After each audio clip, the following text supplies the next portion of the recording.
Welcome to Noble Character Training. 품격 있는 성품 훈련에 오신 여러분들을 환영합니다.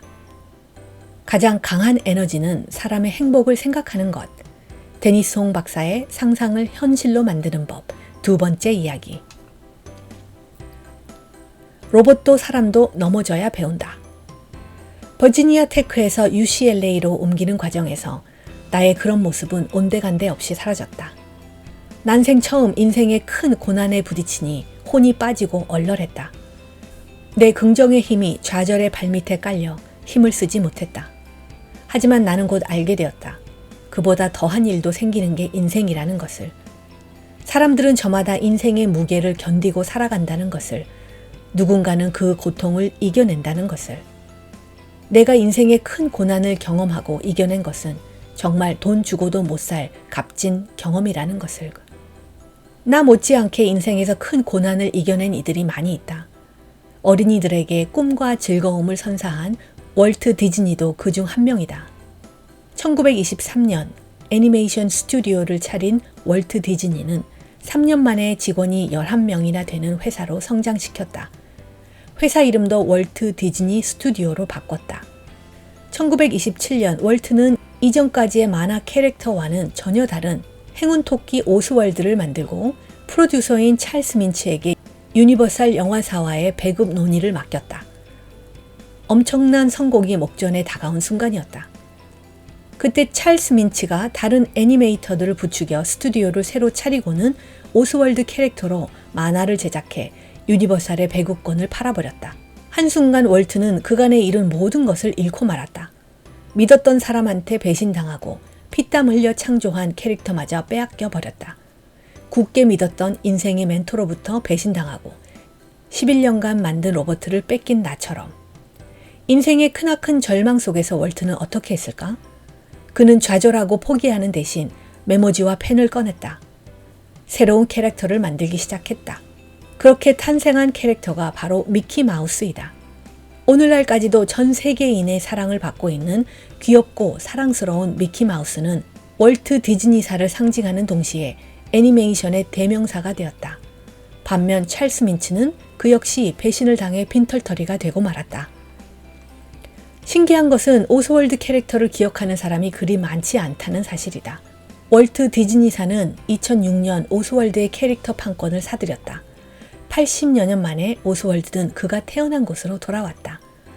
월트 디즈니사는 2010년에 발표한 에픽 미키라는 비디오 게임에서 미키 마우스에 대한 질투심이 가득한 캐릭터로 오스월드를 다시 등장시켰다. 생각해보자. 월트가 오스월드를 빼앗기지 않았다면 미키 마우스가 탄생할 수 있었을까? 내가 만든 로봇들을 빼앗기는 경험을 하지 않았다면 지금의 내가 있었을까? 월트 디즈니의 이야기를 한 이유가 이것이다. 위기 앞에서 우리의 생각을 바꾸는 것이다. 월트가 어이없게 오스월드를 빼앗기지 않았다면 미키 마우스가 탄생할 수 없었을 것이다. 내가 만든 로봇들을 빼앗기지 않았다면 지금의 나 역시 없었을 것이다. 인생의 고난과 실패는 우리를 더 단단하게 만든다. 스스로에게 당당할 수 있게 만든다. 그렇게 더 큰 기회를 우리 앞에 가져다 준다. 그래서 나는 요즘 강연이나 인터뷰를 할 때마다 내가 이룬 성공보다는 내가 겪은 좌절과 실패의 이야기를 더 많이 한다. 저는 학생들에게 로봇을 고장내 보라고 해요. 로봇이 넘어지고 고장나야 배울 수 있으니까요. 그렇지 않으면 저 같은 로봇공학자는 아무것도 배울 수 없어요. 사람도 마찬가지예요. 넘어지지 않으면 우리는 아무것도 배울 수 없습니다. 누구나 한 번쯤 넘어지는 날이 와요. 그럴 때 그냥 누워만 있을 건가요? 툭툭 털고 일어나야죠. 그리고 가던 길을 가야죠. 그리고 내가 왜 넘어졌는지 생각해 봐야죠. 넘어진 건 중요하지 않아요. 중요한 건 넘어진 것으로 인해 내가 무언가를 배우고 얻었느냐 하는 거예요. 우리는 항상 승리하고 성공할 수 없다. 시련은 누구에게나 닥친다. 그렇다고 멈출 수는 없다. 어느 길로 가는 게 옳은지 모를지라도 가야 할 길이 확실한데 그 앞에 위험이 버티고 있더라도 결국 발을 내디뎌야 한다. 삶은 그런 것이다. 어떻게든 가야만 한다. 이렇게도 가보고 이렇게 가봤는데 안 됐으니 저렇게도 가보고 이렇게 가봤는데 재미없었으니 또 다르게도 가보고 그렇게 가다 보면 우리는 또 승리의 문과 성공의 문을 맞이할 수 있다. 휴머노이드 로봇을 넘어서. 앞에서도 잠깐 밝혔지만 2014년 후쿠시마 재난 현장을 직접 목격한 이후 나는 내 로봇 개발 방향을 다시 생각했다. 그 전까지는 어떻게 하면 인간에 더 가까운 휴머노이드 로봇을 만들 수 있을까 고민했다. 이제는 어떻게 하면 인간에게 실질적 도움을 줄 수 있는 로봇을 만들 수 있을까 고민한다. 내가 로봇을 만드는 이유, 이 로봇은 누구를 위한 것인가 하는 근원적 질문에 다시 집중한 까닭이다. 교수님에게 있어 인생의 최우선순위가 있다면 무엇일까요? 제 행복입니다. 저는 사실 미국에서는 외부 활동을 전혀 하지 않아요. 미국에서는 연구소와 집만 왔다 갔다 해요. 한국에서는 외부 활동, 미국에서는 연구와 가족, 이렇게 완전히 구분을 하죠. 그래야 가정도 행복하고 연구도 잘할 수 있고 가치 있는 외부 활동을 왕성하게 할 수 있어요. 밀린 이메일, 마감 기한이 지난 리포트, 시작도 안 한 연구 발표 자료 준비, 제출하지 못한 연구 제안서 등 해야 할 일이 정말 많아요.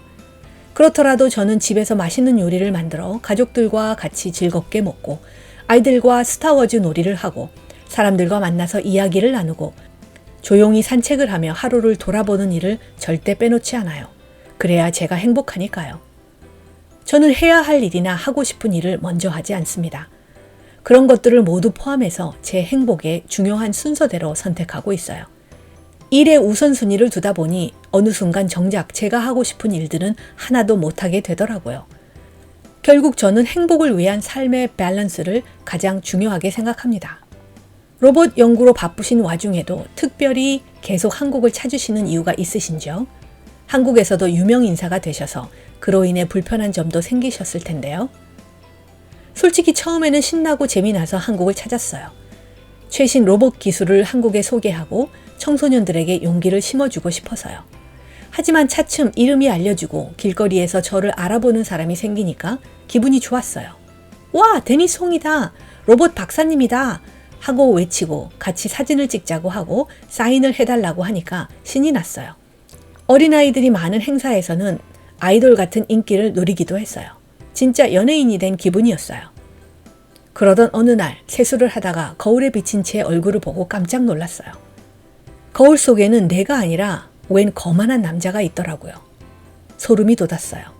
그제야 주위 사람들이 보내던 걱정스러운 시선이 이해됐습니다. 지금 생각하면 창피하지만 당시에는 제가 부러워서 그러는 거라고 생각했거든요. 그런데 정말 제가 잘못된 길을 가고 있었던 거예요. 유명하다는 것으로 유명해져서는 안 된다는 사실을 깨달았습니다. 그 뒤로 저는 한국에서의 일정을 마치고 미국으로 돌아오면 한국에서의 나를 상자 안에 꾹꾹 눌러 담아 뚜껑을 덮어요. 제가 있어야 할 곳은 제 연구소, 제 가족 아니니까요. 교수님을 롤 모델 삼아 공학자를 꿈꾸는 학생들에게 한 말씀 해주세요. 흔히 로봇을 좋아하고 손재주가 있거나 창의적 아이디어가 많으면 로봇 공학자가 될 수 있다고 생각을 하는 것 같아요. 하지만 절대 그렇지 않거든요. 그런 생각에 머물면 로봇은 그저 취미밖에 되지 않아요. 정말 로봇 공학을 공부하고 싶다면 수학과 과학 공부를 열심히 해야 해요. 왜 공부해야 하는지 스스로 목적을 가지고 해야 합니다. 사실 나도 수학을 별로 좋아하지는 않았어요. 하지만 로봇 공학자가 되려면 수학이 필요하니까 열심히 공부했어요. 목표가 있다 보니 싫은 것도 참고 공부할 수 있었죠. 그러다 보니 흥미가 생기기도 하더라고요. 로봇 공학뿐일까요? 우리 집 근처에 채소 가게가 하나 있는데요. 언제 한번 채소 가게 사장님한테 왜 일을 하시냐고 물어본 적이 있었어요. 그랬더니 지역 농장에서 키운 맛있고 건강한 채소를 지역 주민들에게 널리 소개하기 위해서라고. 이처럼 나의 목표를 명확히 세워야 합니다. 단지 돈을 잘 버는 게 목표라면 그건 우리의 삶과 꿈을 피폐하게 만들 뿐이에요. 나는 많은 분들이 사회적 가치가 높은 명확한 꿈과 목적을 가지셨으면 좋겠어요. 그러면 어떤 일을 하든 성공할 가능성이 높다고 생각합니다. 작은 아이디어를 큰 아이디어로. 나는 항상 연필과 아이디어 노트라고 부르는 조그마한 노트를 꼭 들고 다닌다. 일상을 관찰하다 보면 언제 어디서 아이디어가 튀어나올지 모르기 때문이다. 재미있는 아이디어가 떠올라 꼭 기억해둬야지. 아무리 다짐을 해도 적어두지 않으면 몇 시간 지나다 잊어버린다. 주변에 아무 종이에나 메모를 남길 때도 간혹 있는데 낱장의 종이라 잃어버리기 일쑤여서 메모한 종이를 스마트폰으로 사진을 찍어 저장해 두기도 한다. 여러 다양한 메모 어플리케이션, 아이디어 정리 어플리케이션도 찾아봤지만 종이와 펜을 대체할 만한 도구를 아직 찾지 못했다. 샤워 중에 떠오르는 아이디어는 구체적이고 정리가 잘 된 편이라면 새벽에 떠오르는 생각들은 무의미한 것들이 대부분이다. 그럼에도 찰나의 아이디어를 놓치지 않기 위해 협탁의 아이디어 노트와 작은 LED 전구가 달린 펜을 두고 잔다. 아이디어 노트와 데이터베이스를 뒤적이며 적합한 게 있는지 찾아본다. 그렇게 찾아낸 아이디어를 이렇게 저렇게 구상하고 다듬어서 하나의 솔루션을 만들어 연구 제안서를 제출한다. 제안서가 통과되면 새 프로젝트가 시작된다.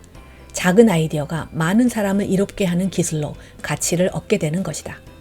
언제 어디서 아이디어가 튀어나올지 모르기에 나는 번뜩이는 생각이 스칠 때면 꼭 메모를 한다. 스마트한 시대이지만 여전히 종이와 펜은 뛰어난 아이디어 도구이다. 이렇게 모아놓은 아이디어는 내 프로젝트의 원천이 된다. 의학도 로봇 공학이 필요한 분야 중 하나다. 인공심장도 그렇다. 인공심장은 정확히 말하면 로봇은 아니다. 문제는 이러한 인공심장을 제대로 만들기 위해서는 로봇 공학뿐 아니라 의학 전문 지식도 필요하다는 것이다. 어떤 기능이 있는 로봇을 만드느냐에 따라 기계, 전기, 전자, 컴퓨터 공학, 인공지능, 재료, 생물 등 수많은 학문과 접목해야 한다. 아무리 천재적인 학자라고 한들 모든 분야를 다 잘할 수는 없는 법. 따라서 해당 학문의 전문가와 팀을 만들어 협업하는 것이 좋다. 스파이더맨처럼 벽에 붙어 다닐 수 있는 동물을 떠올려 봤다. 도마뱀이 생각났다. 도마뱀은 벽도 기어 올라가고 천장에서도 거꾸로 매달려 돌아다닐 수 있다. 대체 도마뱀의 발이 어떻게 되었기에 그게 가능할까? 한 연구진이 그 원리를 밝혀냈다. 도마뱀의 발에는 수백만 개의 미세한 털들이 달려 있다. 그러다 보니 판데르발스의 힘이 작용해 중력을 극복할 수 있는 것이다. 판데르발스의 힘이란 아주 가까운 거리에 있는 두 분자 사이에 작동하는 힘이다. 도마뱀의 발에 달린 수많은 털이 벽과 접촉면을 넓게 해 판데르발스의 힘이 커져 강력한 접착력을 지니게 되는 것이다. 누구나 살아가면서 힘든 시절이 있기 마련이다. 나라고 해서 예외일 리 없다. 21살에 미국으로 건너와 공부할 때는 외로웠다. 교수가 되고 제출한 연구 제안서들이 계속 거절당했을 때는 힘들었다. 버지니아 테크에서 UCLA로 옮겼을 때는 그 어느 때보다 괴로웠다. 그럼에도 참고 견딜 수 있었던 것은 나의 열정을 발산할 곳을 찾아 움직였기 때문이다. 그것이 새로운 환경이든 새로운 과제이든 상관없다. 무엇이든 그 상황에 집중해 재미를 느끼고 열정을 불태우다 보면 힘들다는 생각은 저 멀리 사라져버린다. 나는 사실 어려운 일이 닥쳐도 거기에 오래 빠져있는 성격이 아니라 그저 될 때까지 여러 가지로 헤쳐나갈 뿐이다. 가던 길이 막히면 되돌아 나와서 전체를 다시 조망해보고 가는 길을 수정할지언정 목적지를 향해 묵묵히 간다. 그러다 보면 의외의 결과를 얻기도 한다. 내 로봇들은 그렇게 탄생했다. 물론 열심히 하면 다 되니까 신나게 즐겁게 해보자 라고 주문을 외워도 고생은 고생이다. 힘든 생각이 잊힐 뿐 힘든 상황이 변하는 것은 아니니까. 아무리 긍정적인 마인드가 주특기라고 해도 아무렇지 않을 수는 없다. 하지만 긴 겨울이 지나고 새학기가 시작되니 조금씩 달라졌다. 기숙사에서 지내며 친구들을 사귀면서 허전한 마음이 채워지기 시작했다. 다시 열정이 샘솟았다. 그렇다고 친구들과 어울려 놀기만 한 것은 아니다. 사실 공부 외에 다른 것은 신경 쓰지도 않았다. 노는 것도 담배도 끊었다. 대신 운동을 열심히 했다. 일찍 일어나서 자전거를 타고 공부하고 도서관 앞 호수에서 요트를 타거나 윈드서핑을 하고 공부하고 아주 규칙적이고 착실하게 살았다.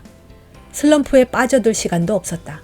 그렇게 밤낮으로 열심히 공부한 결과 성적도 만족할 만큼 잘 나왔다. 계속 다르게 생각하라. 나는 창의력이란 무에서 유를 창조하는 것뿐 아니라 전혀 다른 분야의 것들을 연결시키는 능력까지도 포함한다고 생각한다.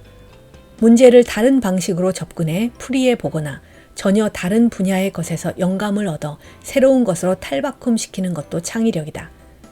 요즘 같은 세상에는 이러한 융합이나 탈바꿈시키는 능력이 더 요구되기도 한다. 내가 창의력을 발산하는 것도 이런 방식이다. 말도 못하던 꼬마 시절 나는 새벽에 누나와 함께 부엌으로 엉금엉금 기어들어가 찬장에 있는 커피와 설탕, 밀가루, 소금, 꿀 등을 다 꺼내 마법의 약을 만든다고 소동을 피운 적이 있다. 카펫에 솜을 죄다 뜯고는 누워서 그 솜들을 얼굴에 올려놓고 간질간질하며 재미있어 했다. 유치원에 다닐 때는 불장난 때문에 혼도 많이 났다. 사실은 다른 아이들이 불장난하는 것을 보고 이렇게 저렇게 해보라고 참견만 했던 거였지만 놀이터에서는 모래를 얼마나 파고 들어가야 땅끝이 나오는지 궁금해 땅을 파다가 자정이 넘도록 집에 들어가는 걸 잊은 적도 있었다. 책상에 지렛대 원리를 묘사한 그림을 보고는 거실 테이블 위에 큰 통유리를 시소처럼 비스듬히 테이블에 기대 놓고 올라가려다 유리가 와장창 깨지는 바람에 크게 다칠 뻔한 적도 있었다. 초등학교 때에는 한강공원에서 무선 조종 비행기를 날리다 간첩으로 오해받고 경찰서에 잡혀가 신문을 받은 적도 있었다. 감사하게도 부모님은 내 호기심으로 인해 벌어진 일들에 대해서는 야단치지 않으셨다. 오히려 그런 호기심이 잘 발현되도록 이끌어 주셨다. 내가 유치원에 다닐 즈음 아버지께서는 손수 나무로 짠 공작대를 만들어 주셨고 실제 사용하는 톱, 망치, 드라이버, 펜치, 칼 등의 공작 도구들도 마련해 주셨다. 그때부터 나는 공구로 뭔가를 뚝딱뚝딱 만들며 놀았다. 하지만 아버지는 미처 모르셨던 것이다. 내가 그 공구들로 집안에 있는 물건들을 부수게 될 것이라는 것을. 이거 어떻게 작동하는 거지? 호기심에 집안 가전제품을 뜯어 내부를 관찰하는 지경에 이르렀다. 라디오, 청소기, 세탁기, 믹서기 등 내가 분해하지 않은 물건이 하나도 없을 정도였다. 그중엔 새로 산 지 사흘밖에 안 되는 컬러 TV도 있었다. 그럼에도 부모님은 전혀 혼내지 않으셨다. 내 분해 작업이 일종의 놀이라는 걸 이해해 주셨다. 이렇게 말썽을 피웠는데도 부모님은 내가 계속 호기심을 잃지 않고 키워나갈 수 있도록 도와주셨다. 호기심이 부른 잘못을 내가 성장하는 하나의 과정으로 봐주셨다. 어린 아들의 엉뚱한 행동들을 참아주시고 아이디어에 귀 기울여주신 부모님께 감사하다. 덕분에 나는 지금도 아이의 눈으로 세상을 바라보고 호기심을 키워가고 있다. 익숙한 생각의 틀을 깨트리는 법. 뭐든 다 배우는 게 이유가 있다고 깨달은 건 어른이 되고 나서였다. 사실 받아쓰기는 아이들이 빠르게 단어와 문장을 배울 수 있도록 돕는다. 더불어 글씨체도 다듬을 수 있다. 좋은 문장과 좋은 글씨체는 다른 사람과 소통하기에 아주 유용한 도구다. 영어 공부를 처음 시작할 때 우리가 단어를 많이 배우고 영어 문장을 베껴 쓰는 것과 비슷한 이치이다. 수백 년 전의 철학자가 한 말을 지금도 배워야 하는 것은 그 말에 담긴 현재 사회에서도 통용되는 통찰 때문이다. 상관없어 보이는 남의 나라 강수량이나 산맥이지만 덕분에 지구가 어떤 구조로 되어 있는지 배울 수 있다. 그로 인해 날씨의 변화 등을 예측할 수 있고 환경이나 지형에 따른 개발을 할 수 있는 것이다. 데니스 홍 교수의 상상을 현실로 만드는 법 모든 시리즈를 마칩니다. 함께 해주신 여러분들께 감사를 드립니다. 12개 긍정의 말 반복하며 마음에 새기기. 타인으로부터 신경 끄고 나부터 조금씩 변하자. 오늘 몇 시간을 낭비했는가? 나에게 주어진 시간은 한정되어 있다. 좋은 습관은 그냥 루틴으로 반복해. 꿈, 습관, 자기 개발을 멈추면 녹슨다. 적은 내 안에 오늘도 자신과의 싸움에서 이겨라. 핑계대지 말고 스스로 잘못을 인정하자. 내 인생의 목적과 방향을 위해서 기도, 안식, 평온의 중요성, 내면의 목소리를 들어야 한다. 나는 빛을 나눠주는 사람이다. 나는 위로와 격려의 말로 사람을 살린다. 운명은 내가 바꾼다. 긍정적인 생각과 말의 힘, 미래에 도착했을 때 축복의 선물이 기다리고 있다.